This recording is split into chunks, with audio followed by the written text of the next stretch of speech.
Hey everyone, thanks for watching. Before we transition into the discussion, if we experience any glitch, stay with us and just keep an eye on the chat for when to refresh your page. And if you've been here every day, consider this your modern dance Netflix moment. In about 15 minutes, I'll chime in with whatever you guys want to address to Netta. And our guest today, playwright, writer of Slave Play and Daddy, Jeremy O'Harris. Thanks for being here, Jeremy. Netta, I'll hand it over to you. Hi, Jeremy. How are you? I'm good. Jeremy's in London, so that feels very fancy to me. Thank you for being here. Thanks for having me. It was so fun to watch these Paramodernities. I was like exhilarated because you guys are speaking my language. So yeah. I wanted to kind of think of you for a moment as a theater expert, just in relationship to me being that. Even though you have, like you just said, like some relationship to dance, which is also kind of one of the reasons I wanted to talk to you. But I'm curious about because we just kind of swam in the world of Fossey, and Julia starts us off with talking about sex and what Fossey did with sex for dance or for theater. And so I just thought it would be interesting to hear you talk about kind of like what your sense of like the history of sex on stage, if you have a conception of what that is. yeah. And, yeah. Like the genealogy of sex in theater or whatever. I mean, I think that thinking about how sex in theater manifests itself in the theaters is complicated because I think, much like I think that sex work and theater work have lived in tandem for a very long time. It's one of the reasons why people always said that like becoming an actor was like becoming a prostitute or a whore. And and they're both technically like some of our oldest professions, right?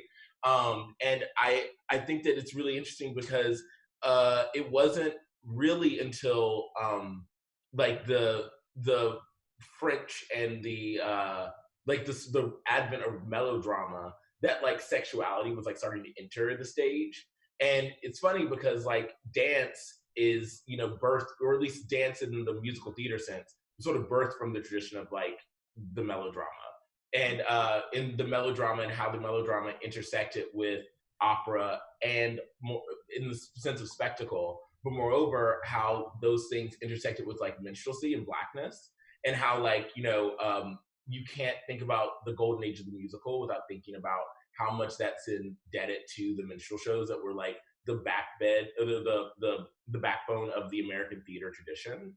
And so when I think about sexuality's entrance into theater, you have to think about dance and some of these movement vocabularies that like start in the pelvis and like move beyond like the balanchine and like the sort of the extensions of ballet and into something that like is more Africanist and is in the body in different ways in different sections of the bodies.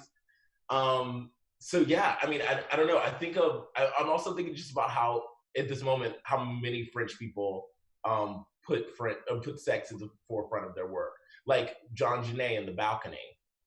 Like that play is one of the most like influential plays for me, and he felt so free coming to America and putting on stage something that was so sexually exhilarating that an audience hadn't seen it. And that had these ripple effects that affected people like Tennessee Williams, and I think in our modern era, it's easy to look at a play like, anything Thomas Bradshaw has done, like Southern Promises, or a play like the play I just put up, Slave Play or Daddy, and feel like sexual transgression in the theater might be new or something novel for this moment. But like you look at like, a production of The Rose Tattoo, and that play was banned in England and in Ireland because of the scene when the sailor takes the condom off and throws it down, or you think about like every moment that Blanche Dubois is on stage in Street Fair, and how confronting to an audience's sensibilities that must have been to have this like, aged woman come on to an 18-year-old boy who's like delivering the newspaper, or have this like wild sexual tension with someone like Marlon Brando, who like as I was talking to Stephen Karam about this the other day, but he was like, Marlon Brando literally oozed cum, you know, like, and that's like, you know, there was this like utter masculine sensuality that came off of him. So yeah, I mean, I'm talking in circles, and I'm sure people are like, what is the point? And I don't know that I have a point, except for the fact that sex and sexuality have always been a part of the American stage, and there's something really exciting about seeing like from what bodies those expressions of sexuality have come from, and what their effect on an audience has been. You know, I think that like the sense of titillation and voyeurism that an audience can get from watching sex and sexuality in on stage feels akin to the ways that they watch, you know, performers in a sex club like perform, or performers in a strip club perform, because all of our monkey neurons are still going off in those same spaces in our bodies. And what does it mean that like we have an allowable space, or a less base sort of cultural space to like have those monkey neurons titillated, and then we have these other spaces that are deemed like untoward and dark that we like sort of put on the fringes of society. I'm not sure. Well, but the thing about FOSSE'S, and I mean, like I told you, like I'm not like so interested in FOSSE in general, and especially that film, like Sweet Charity is kind of like Besouro, but I don't even feel like what's happening there on with the bodies is so sexual, and Julia talks about that in the text, but it's sort of this completely artificial kind of codification of what it's like to be sexy. And something I think about a lot is, just as a dance maker, is this like stare at the thing, and like what is that thing that's been codified also, like I guess, yeah, I'm just curious, like what do you think about, is his stuff sexy?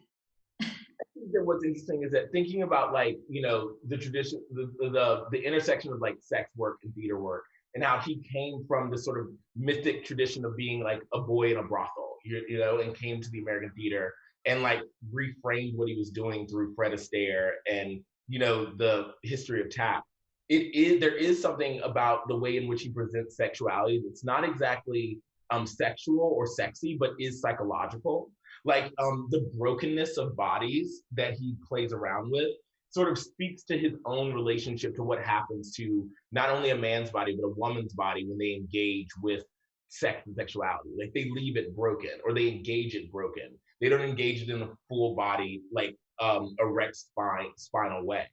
And that makes it not exactly sexual in those monkey neuron spaces, but it does do something about our psychology with sex that makes us lean in and imagine the grime and grit in and around sex, I think, which is why I think the choreography in Sweet Charity works so much, because there's something about the ways in which he choreographs these women to move that erased the glamour of being a sex worker and made it about like the grit and the fact of like the fact of need, like what need and like greed can do to a body when it's thrust inside of a sexual blender. That's interesting. And then like, so like sex in your work is like really like not hyper stylized, I feel. I mean, that's how I felt. In the sense that like, I mean, I think it is because I think the style comes from like the sex in my plays generally engage with like a sense of humor and surprise. And it's styled around relationships to kink, right? And you're breathing. I'm interested in what you're thinking. Well, I just feel like that I was in my body watching Slave Play in a very intense way. Like my body was vibrating. And so regardless of the stylization and the humor, which kind of takes us out of it, like, is it real? Is it not real? But the whatever happened there, yeah, kink is, I always think that the kink is a performance, right? It's an engagement with like artifice as well, like a set of things, you know, set up this is what this is. And dance and performance do the same thing. It's all artificial. So But I think in the articulation of the fact that I think that something that happens a lot of times when people present sex and sexuality in film, television, or the theater, they ignore the fact that artifice is a part of our lived experience of it. So a lot of times they try to erase artifice, and then it becomes more artificial to us when we watch it. But something that I wanted to do was recognize the fact that sometimes when I'm having sex with someone, like there'll be a moment when I laugh inappropriately, or a moment when my leg doesn't move in the like sexiest position, and like I become self-conscious of that. And I wanted the sort of self-conscious nature of sex to be a part of the given circumstances of the sex scenes, which might be why it felt more lived in for you, because the artifices that were there were artifices that were familiar. Mm-hmm. Interesting. Well, sort of, I don't even know that this is like Julia has this provocation in the text where she was like, if sex is a kind of knowledge, what kind of knowledge is it? And I don't know. Yeah, I don't know. But what you just sort of naturalize makes a lot of sense. I mean, I think that's why. I mean, I think that thinking about Fosse as an artificial, as creating artificial vocabularies for sexuality that speak to sort of like maybe a moralism around sexuality. It might be why someone like Beyonce was attracted to it, right? Because Beyonce, like sort of in the pop landscape, was always the like premier virgin, right? Like Beyonce was like the strong virgin, like an Athena sort of, right? Like maybe not in the way we think about Athena intellectually, but the way we think about Athena as a warrior. And Beyonce has this like warrior stance, but she also knows that part of the traffic or part of the commerce for any female pop star is sex and sexuality. So she would engage with these because Beyonce's the queen of Virgos. She's a Virgo. So she performed like these very like hypersexualized like statuesque sexual movements that were inspired by Fosse. But then she'd always leave it with a smile that like hid the fact that she had just done, or that erased the fact that she had just done something like a little like salacious. And that was a very important part of her transition from Destiny's Child into like the Beyonce we know now of like visual album fame, which I find curious and exciting, because also Michael Jackson was another famous strong virgin that like used Fosse movement in order to like present a type of sexuality that like was completely at odds with the sexuality that we assume or know about him now. Right. Yeah. I mean, but they're also both, it's hard for me to talk about Michael Jackson, but Beyonce, they're operating in this world where it's okay to, it's okay to engage with transaction, with, selling yourself. That's the world that these things are happening inside. So even if she's kind of like trying to be all like naive about it, it's okay for that. It's part of the language of commerce, right? Because I'm going to give you something that you want. Mm-hmm. And I wonder because like, when you look at the other choreographers at the time of Fosse, none of them have like lasted in our imagination as long as he did, at least inside of like Broadway choreography. And yet, much like Jerome Robbins before him, no one else, it's like you can't ever do a Fosse show without referencing Fosse, right? It's like they didn't make anything that was they didn't make anything that was recreatable in any like real sense. Like you had to either do the exact same thing or do something completely different. But also they barely birthed any new children, I feel like especially Fosse, I can't think of I don't look at the choreographers that came after Fosse as like directly in his lineage. I see them as like completely divergent. And I wonder what that was about for him as well. Or what branding, what such strict adherence to a brand did to the movement vocabulary he had started to build inside of the Broadway landscape, right? It sort of like started and ended with him. It didn't I don't feel the same sense of like new makers of movement vocabularies in a Broadway space that feel as sexually free as the ones he was doing then. Mm-hmm. Well, I guess Mark has something. All right, I sorry. actually, there's a question from someone that I feel like relates to what you just said. They say, something I feel like is really missing in theater. Do either of you have thoughts on whether there's a difference in the amnesia experienced by dance and theater as fields, or why that might be? And I think that relates to like, did people forget, or like, how does it move forward? So if you want to respond to that, there's a lot of people writing in, but I think I'll leave you with that one. I mean, I feel like in the theater, especially after theater became more of an industry and, you know, directors became people that didn't like study with companies, they studied with like a school, right? And therefore they learned like a bunch of different techniques and made their own toolboxes and then took those toolboxes out and did it. But like there's less of a sense of the lineage that I feel happens in dance because it's like, you know, you start out studying with Graham, you work with Graham for like 20 years, and then you become a choreographer. And so then some of those, some of the language of Graham comes out of you and is evolved by you, this new maker, and then your students and your company members take a little bit of you and move it on like that. And I feel like because there's not a sense of the company model, there can be this ability to kill your heroes, to like completely murder the people that were ahead of you in order to set a new space in the land for yourself, right? And I think that might be a part of it, but I don't know. Netta, what do you think?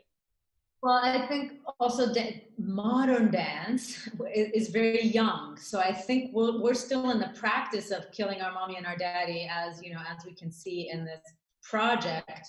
We're still always in relation to, we're still beheld by what I often call like, you know, ideologies, physical ideologies, like people's relationship, their traumatic relationship with studying this technique and the dance technique. But and I think now, as Pam pointed out on Monday, we're not in that era anymore. Everybody's sort of in this amnesic mutt brain post place where we're trying to figure out where we're making from. And you know, and we're just barely getting over the Judson and the postmodern.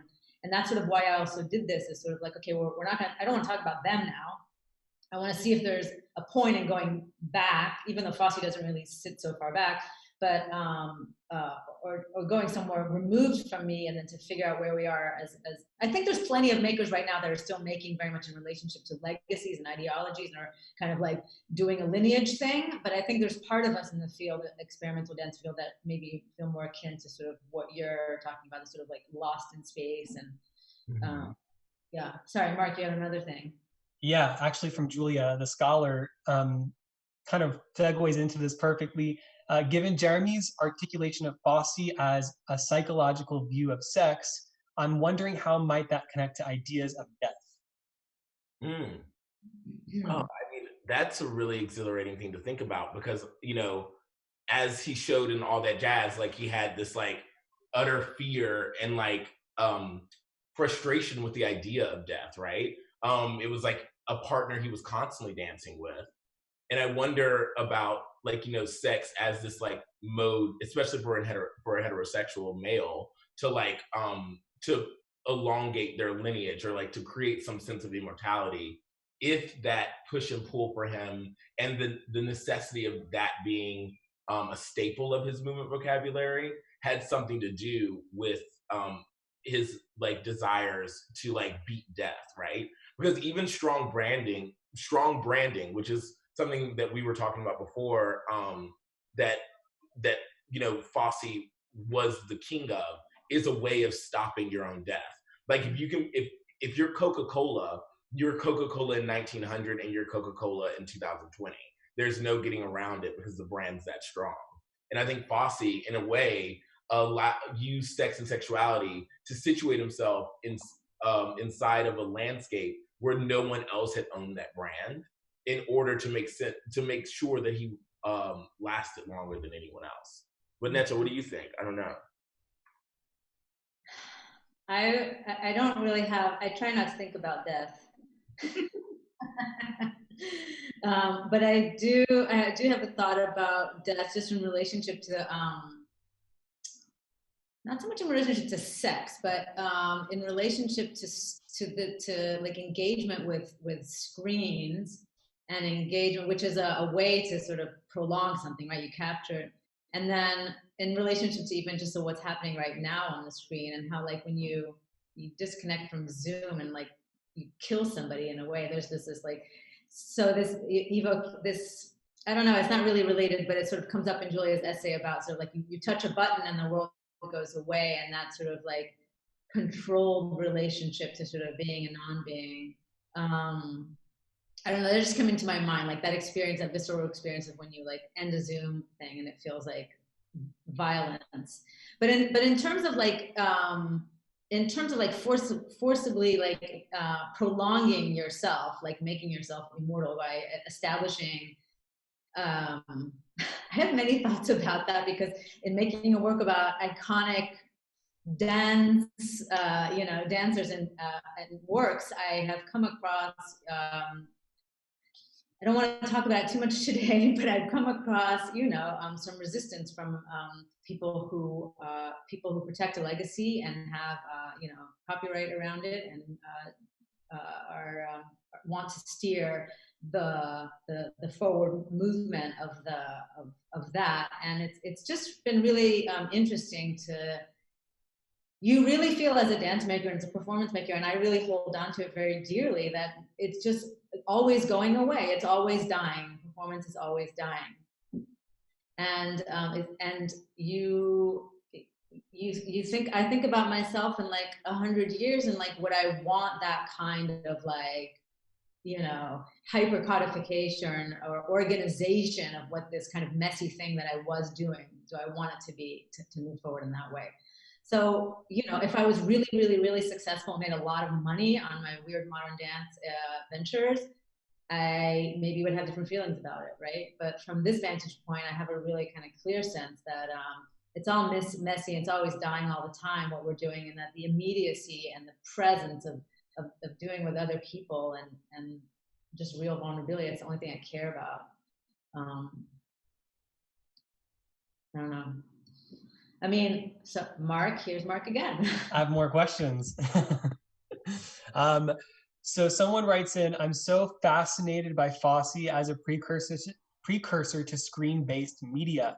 Do Netta and Jeremy see Fossy's aggressive branding as a precursor to Instagram, TikTok, social media culture? I am going to give that to Jeremy to answer, because as we just talked about, is very clueless about TikTok. So Jeremy, you gotta. I'm trying to get better lighting in here because the sun just went down in London. So my apologies, everyone. This is perfect. Yeah, I mean, I think that like at the end of the day, if you look at like the ability to brand one's art, or the ability to become commercially successful as a positive trait in an artist, there is probably no better person to look at than Bossy. He was someone who understood implicitly, I think probably because he grew up poor, like the importance of capital and what capital could do to one's for one's legacy and for one's medium, at least one's own ability to work within one's medium. And I think that those understandings have obviously trickled down into a litany of spaces, right? And I think that he wasn't the only one that did that, but I think that in the space of choreography, especially especially in like the pop world, he definitely became a face, someone or a model for people, like come up with an iconic movement, like vocabulary, repeat it, freak it, remix it, and like constantly put it on a lot of different bodies, specifically iconic ones, and see what, and make sure that your name is attached to it like a tag. And I think you see that in the choreographers that work a lot with pop stars, and you see that a lot with the choreographers that work in some ways in the theater, but less so, because I think that one of the things that's happened recently is that I think fewer people have been able to find those iconic movement vocabularies to sort of exploit for that to that means. But as far as what it has to do with like TikTok and stuff, I'm not sure. I mean, I think that just like there was a culture in the 70s that was sort of helmed by people like Bossy, people like Warhol, of like aggressive self-branding that kind of disappeared in the 90s because Gen X was like, no, thank you. We're not into that. We don't want to be sellouts. And then was readopted, like, you know, by the generation after them, the millennials. And I think that the millennials have really taken that idea and run with it. And because of the advent of Facebook and a litany of other social medias, and like sort of the ability for a 24-year-old to become a billionaire from just like their face being known a lot. And I think that Gen Z is also following in that track. What about like, the only thing I can contribute is because like, I really am like a visual person. Like when I watch that bad film, Sweet Charity, on which this is based, I see that sort of like weird editing and this image and an emphasis on image all the time. And I see like I see the flatness of it, and I see the hyper controlled, but I see this weird editing thing and this kind of weird pace that just makes me think of the kind of visual culture we're in, but in a kind of weird way. It's not even that seductive. It's strange, which I guess, yeah, go. I was gonna say, I think the point about Bossy inspiring music video culture is so on point. Because he did, like, if you look at even the way the Sweet Charity sequence or the Hey Big Spender sequence is shot, you like, it's like the weird out of focus, like close-ups on hands and lights, and that's something that was bogarted by so many filmmakers I can think of right now who make primarily music videos, like Nabil, like what's his name? He's so famous. He did the really famous Tupac music video at Burning Man. But my names are, I'm losing names because it's 9 p.m. here. But I think that was something that definitely translated from his work as a director. Like even the way he shoots Cabaret, like that first big moment of seeing her on the chair with the light. That's half of Beyonce's canon of music videos. It's like her on a stage by herself in this specific type of framing. And I think that kids now who are recreating these videos and have access to make things use music video aesthetics first before they use anything else. And so if those music video aesthetics were like born of Bossy, or he was one of the parents of those music video aesthetics, of course it would still be alive in the way we're shooting ourselves and framing ourselves now. Mm-hmm. What when you watch this weird hybrid thing that we made, I'm curious what your experience was. I mean, I love the sort of lecture dance space of experimental dance right now. And by right now, I mean over the last like 5-10 years or something, or at least that's how long I've been aware of it. And the things that I was really excited by was I love the whisper. Like the whisper really thrilled me because the use of intonation, even inside of like a TED Talk, always puts like makes my spine tingle a little bit.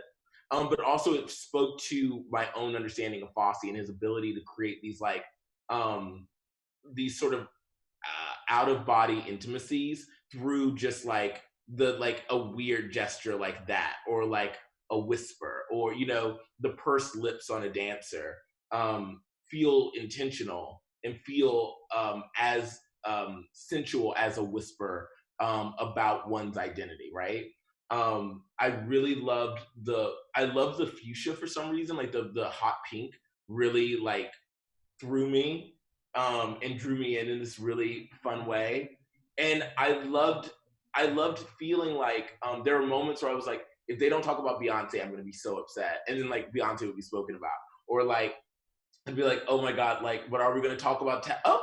We're talking about Mr. Bojangles, amazing! Like it was like I got this thrill that I was seeing artists express a lot of things that Black creators have been hoping would be expressed, hopefully by allies in some way, being expressed in those ways in this dance.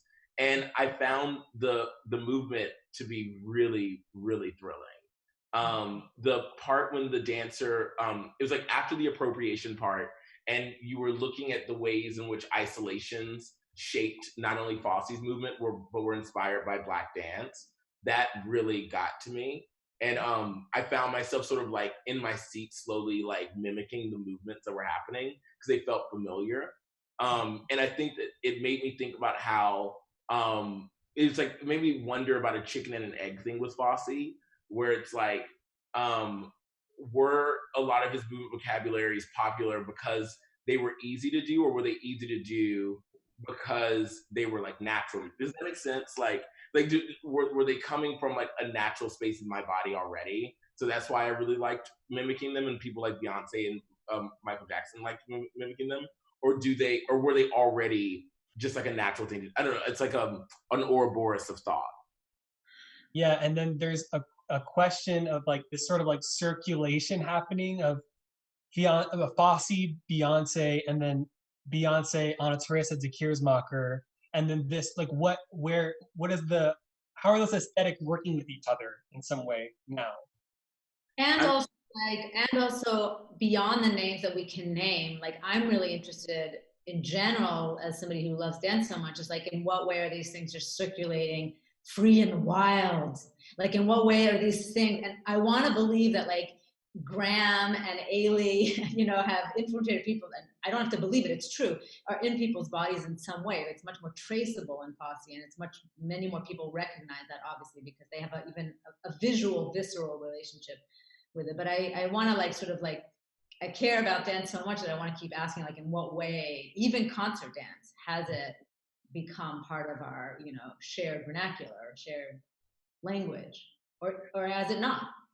I mean, I think that's something that's funny for anyone who's done high school theater. So many of the great choreographers end up being in the choreographic language that young high school teachers choreographing the High School Musical throw on their dancers. So it's like, one has never seen a high school production of Aida that doesn't teach children African dance that's just fully revelations. Like, it's just like fully students, like mainly white kids, doing like full on like Alvin Ailey revelations like during the thing, or like, you know, teachers teaching ostensibly Fosse when they're doing their production of Hairspray, and like and these movement vocabularies being a part of people's understanding of like certain moments of their high school life, but also being deeply indebted to a history that they probably were denied because it was so second nature to the person that was sharing it with them.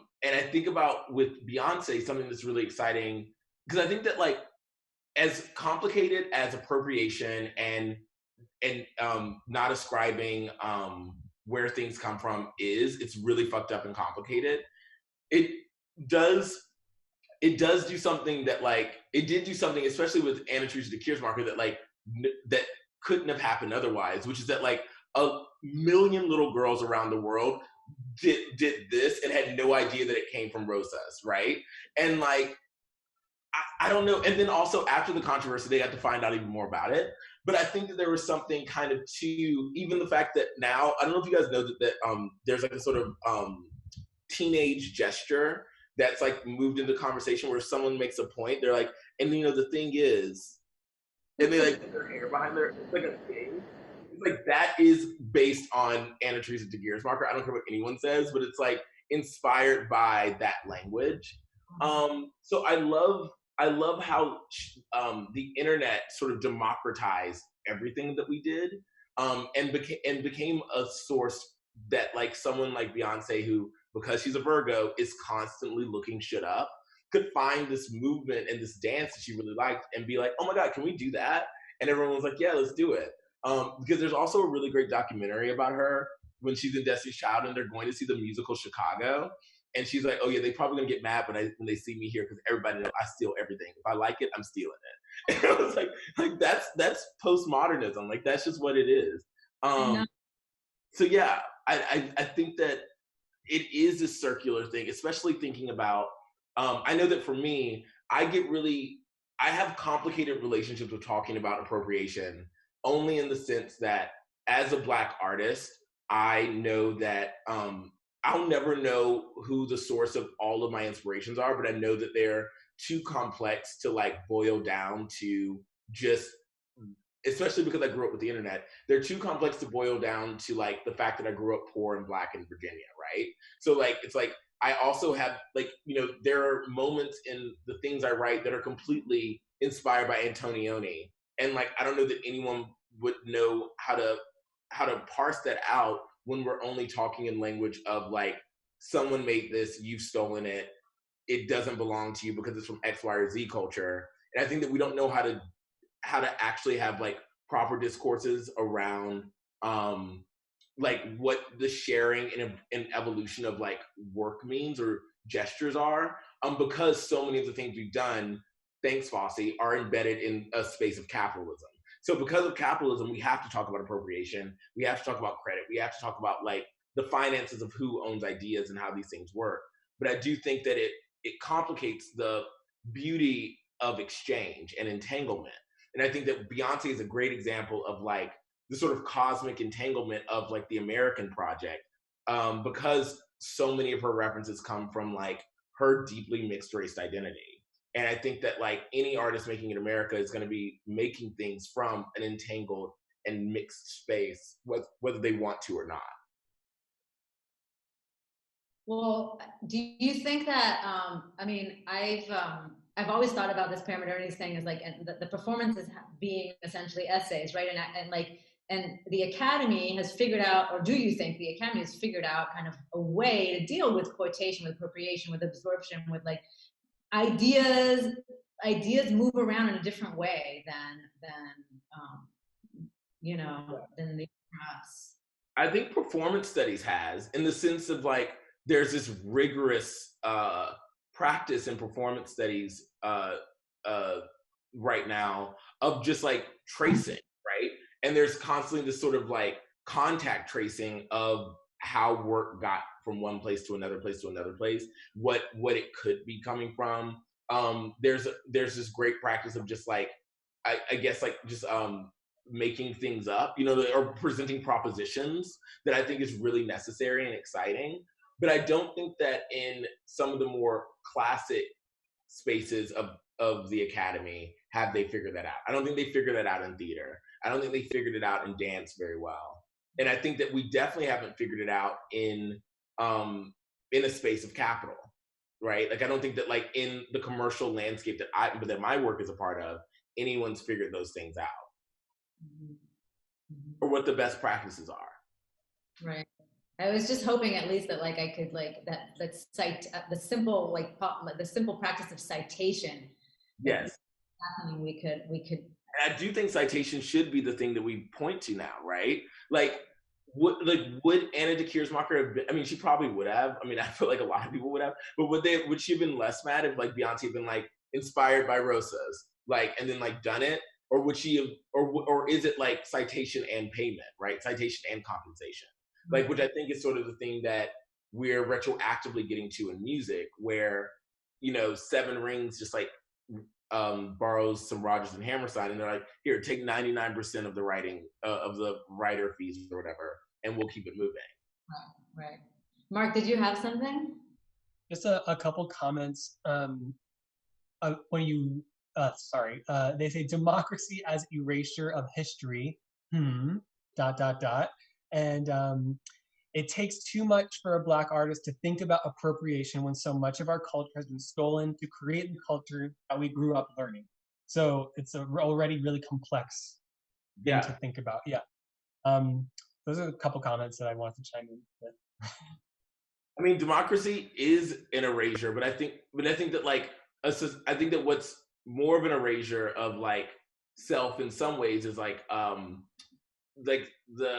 the fact that we don't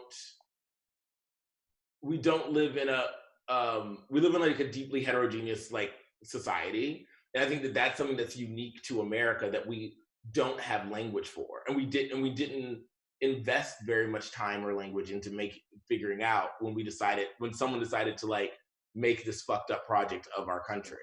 So I think that that's something that erasure is like a fact of the entanglement, right? But it doesn't necessarily have to be as like violent as erasure. It can be something, I don't know what what erasing something with a dull eraser looks like, but I feel like it's more like that, where it's like you still see where everything comes from in a way, but it's not necessarily the full text all the time. And I think that's just like sort of the, I don't know, I feel like that's partially part of the fact of our existence right now, given our history. But maybe I'm completely wrong. Yeah, I don't know. I feel like we should let you go. This was so much fun. Yeah, the comments were on fire, so it was exciting. But yeah, we should probably let you go, Jeremy. Oh my God, I wish I could be half as interesting as Fred Moten was, but You're both interesting in your own ways, in very different ways. But yeah, thanks for being here. It's so awesome to have you. Thank you so much. Yeah. So thanks again, Jeremy, and to everyone who watched and chatted with us today. You can watch all these conversations with people like Jeremy and all of our other awesome guests on the archive page on Netta's website. And most of the series is provided with audio description and closed captioning, and they'll be available until Sunday, May 24th. And if you're able to make a donation, the money will go directly to the entire cast of Paramodernities, which number is 20 people in total. And if you're donating from outside the US, just contact us through Netta's website. And tomorrow you can join us for our last day, where we'll be screening Paramodernities number 6, the choreography of rehabilitation, disability, and race in Balanchine's 1957 Agon, which includes none of the original choreography, followed by a discussion between Netta and historian Peter N. Miller. So stay safe out there and have a good rest of your day. Bye. Bye.